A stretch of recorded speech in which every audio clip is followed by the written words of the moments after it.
அனைவருக்கும் இனிய வணக்கம். இன்றைக்கி நம்ம லஞ்சில் புதிய நம்பிக்கை அப்படிங்கிற துணைப்படத்தை பற்றி பார்க்கலாம். இது யார் எழுதியிருக்காங்க அப்படின்னா கமலா லயன் அப்படிங்கிறவங்க வந்து எழுதியிருக்காங்க. இந்த துணைப்பாடத்தில் இடம்பெற்றிருக்கக்கூடிய நூல்வெளி என்ன அப்படின்னு பார்த்துட்டு நம்ம கதைக்குள்ளார போகலாம். அதாவது நூல்வெளி. புத்தகம் ஒன்று ஒரு சிறு பெண்ணுடன் வாழ்க்கை நெடுக பேசிக்கொண்டே வருகிறது. உனக்கு படிக்க தெரியாது என்ற கூற்றால் உள்ளத்தில் பெற்ற அடி பிற்காலத்தில் சமையல் செய்தும் தோட்டமிட்டும் பொது இடங்களில் பாட்டு பாடியும் சிறுக சிறுக பணம் சேர்த்தும் குப்பை கொட்டும் இடத்தில் ஒரு பள்ளியை உருவாக்கிட காரணமானது.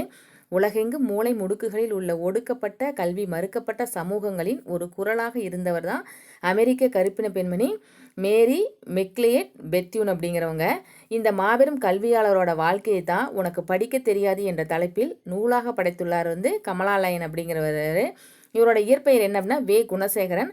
வயது வந்தோர் கல்வி திட்டத்தோட ஒருங்கிணைப்பாளராக இவர் பணியாற்றியுள்ளார். அதாவது புத்தகம் வந்து ஒரு சிறு பெண்ணோட வாழ்க்கையை நெடுக பேசிக்கொண்டே வருது. உனக்கு படிக்க தெரியாது என்ற கூற்றால் உள்ளத்தில் பெற்ற அந்த அடியை பிற்காலத்தில் வந்து அந்த அம்மா என்ன பண்ணியிருக்காங்க, சமையல் செய்தும் தோட்டமிட்டும் பொது இடங்களில் பாட்டு பாடியும் சிறுக சிறுக பணம் சேர்த்து குப்பை கொட்டக்கூடிய இடத்துல வந்து ஒரு பள்ளியே உருவாக்க காரணமானது அப்படின்னு சொல்கிறாங்க.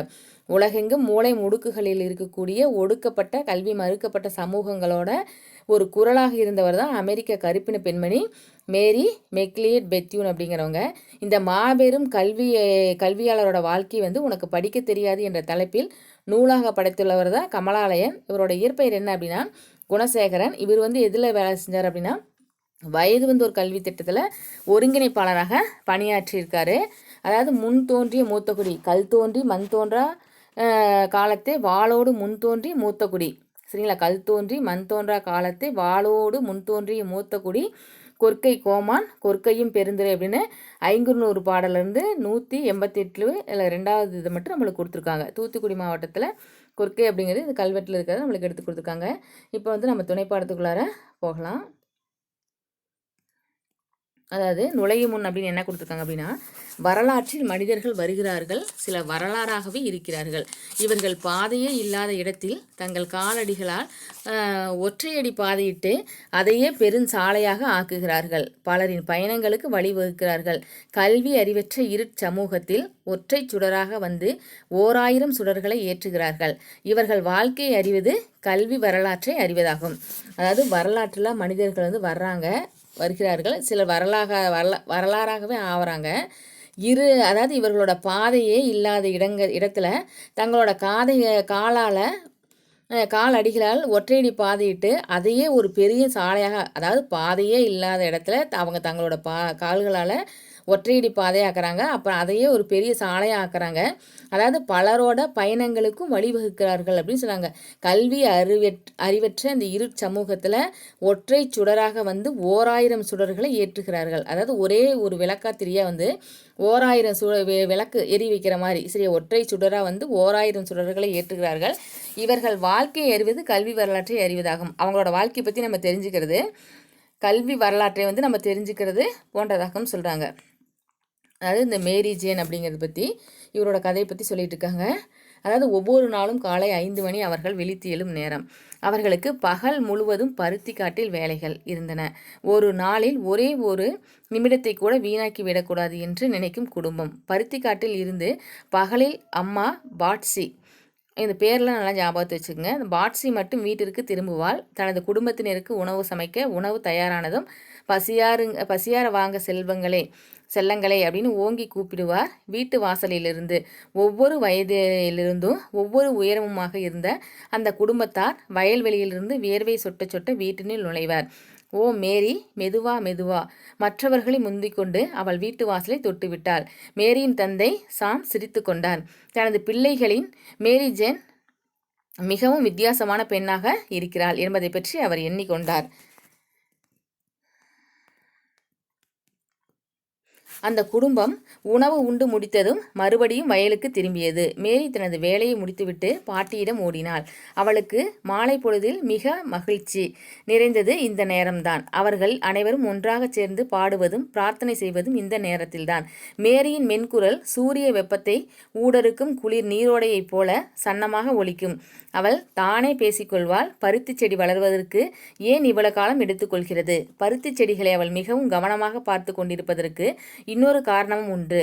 பருத்தி செடியில் அரும்புகின்ற முதல் பூ மொட்டை பார்க்கின்ற முதல் ஆளாக தானே இருக்க வேண்டுமென்ற விருப்பம்தான் அது.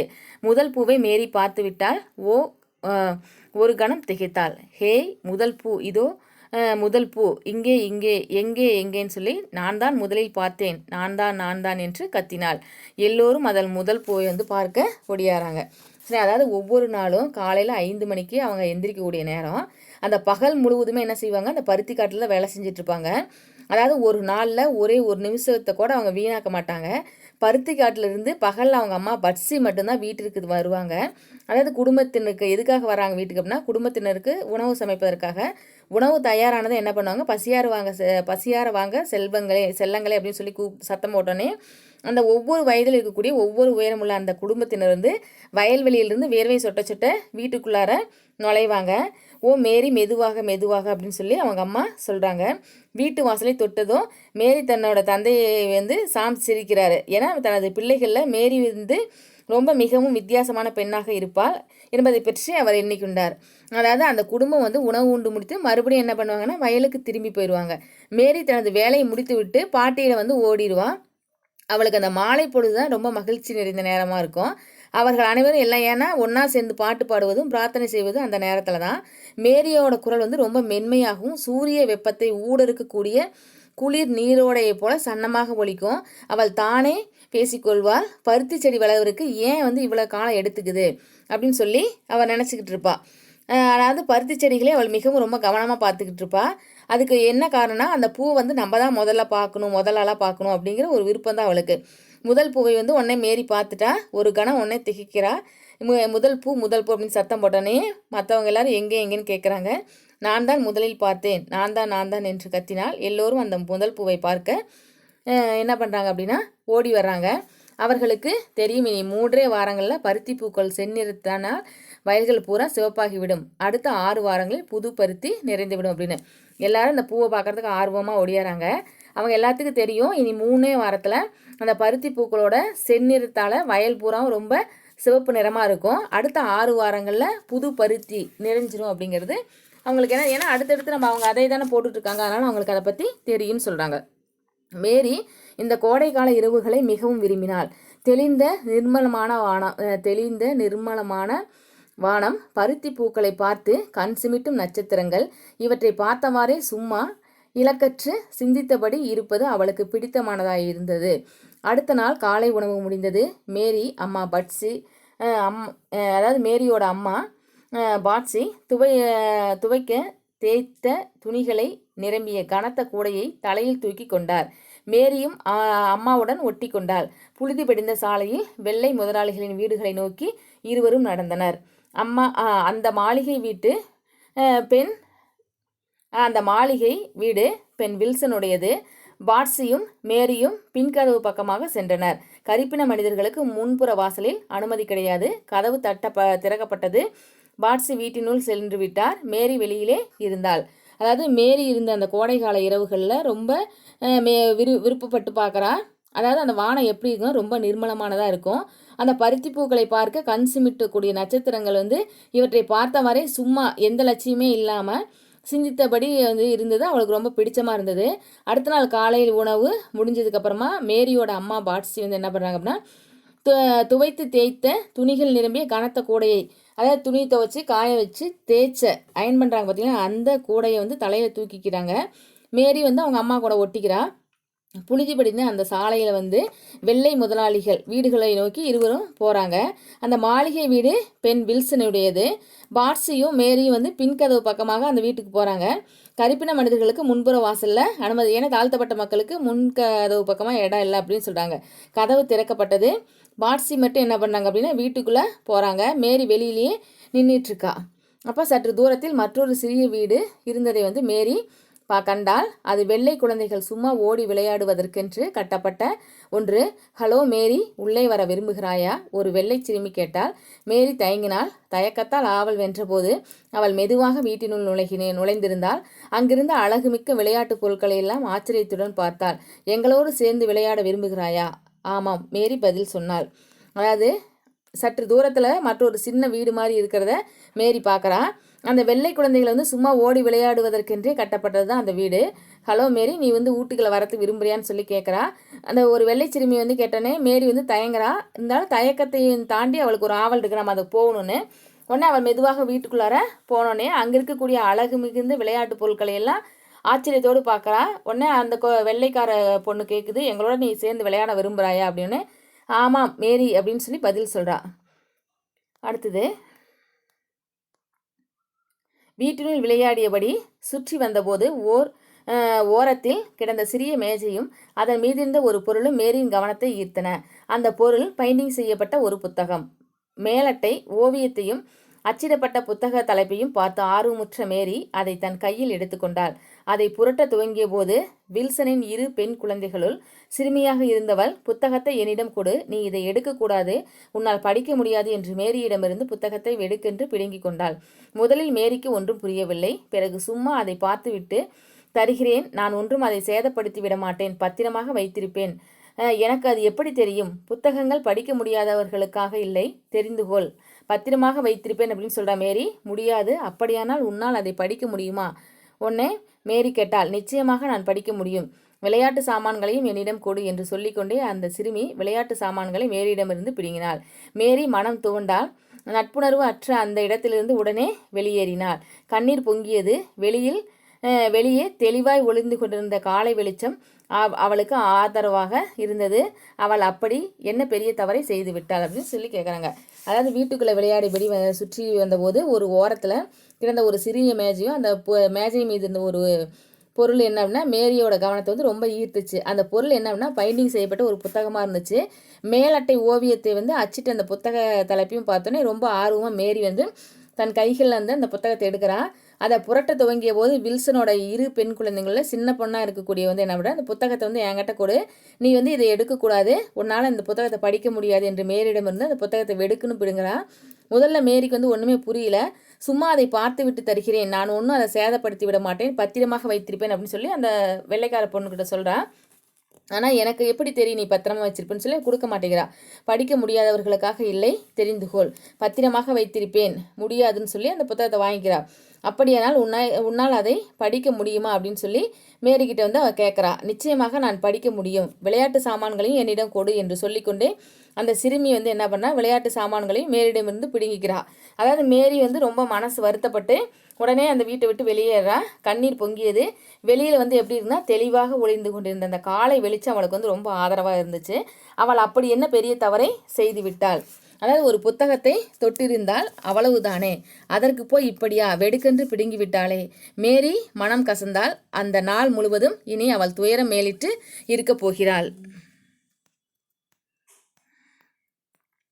அந்த மேரி வந்து அப்படி என்னத்தை பண்ணா, ஒரு புத்தகத்தை தானே தொட்டுடா, அது அவ்வளவு தானே, அதற்கு போய் இப்படியா வெடுக்கென்று பிடுங்கி விட்டாளே. மேரி வந்து அன்னைக்கு பூராமே ரொம்ப மனசு கஷ்டப்படுவா, மனம் கசந்தால். அந்த நாள் முழுவதும் இனி அவளுக்கு துயரம் மேலிட்டு இருக்க போகிறது அப்படின்னு சொல்லி சொல்கிறாங்க. அடுத்தது, இந்த கொந்தளிக்கும் யோசனைகளுக்கு நடுவே மேரி ஒரு தீர்மானத்திற்கு வந்தாள். அவள் உதடுகள் அதை திரும்ப திரும்ப சொல்லி கொண்டன. ஆம், நான் படிக்க வேண்டும், நான் வாசிக்க கற்றுக்கொள்ளப் போகிறேன், நான் எழுத படிக்க போகிறேன். தனக்குத்தானே மீண்டும் மீண்டும் சொல்லிக்கொண்டாள். அன்று நாள் முழுவதும் இந்த வார்த்தைகள் எத்தனையோ முறை சொல்லிக் கொண்டாள். அன்பு நிறைந்த கடவுளே, இந்த வயல்களிலிருந்து என்னை வெளியே அழைத்து கொண்டு போ.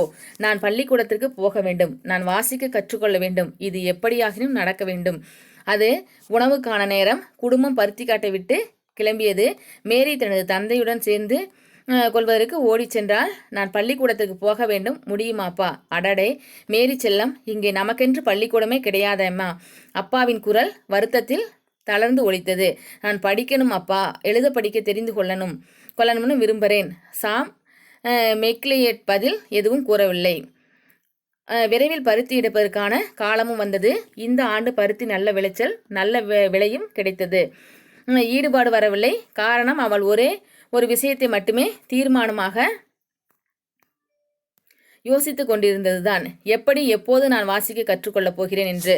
அதாவது இந்த கொந்தளிக்கக்கூடிய யோசனைகளுக்கு நடுவே மேரி வந்து ஒரு தீர்மானத்துக்கு வரா. அவளோட உதடுகள் வந்து திரும்ப திரும்ப சொல்லிக்கிட்டே இருக்கு, நான் வந்து படிக்க வேண்டும், நான் வாசிக்க கற்றுக்கொள்ள போகிறேன் அப்படின்னு, எழுத படிக்க போகிறேன்னு அவளோட உதடு வந்து சொல்லிக்கிட்டே இருக்கு.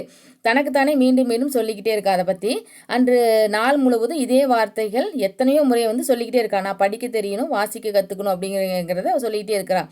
அன்பு நிறைந்த கடவுளை, இந்த வயல்களிலிருந்து என்னை எப்படியாவது வெளியில் அழைச்சிட்டு போ, நான் பள்ளிக்கூடத்துக்கு போகணும், நான் வாசிக்க கற்றுக்கொள்ள வேண்டும், இது எப்படியாக நடக்க வேண்டும் சொல்லி இறைவன்கிட்ட வேண்டிக்கிறான். அது உணவுக்கான நேரமாக, சாப்பாட்டுக்கான நேரத்தில் குடும்பம் வந்து பருத்தி காட்டை விட்டு வெளியே போனாங்க.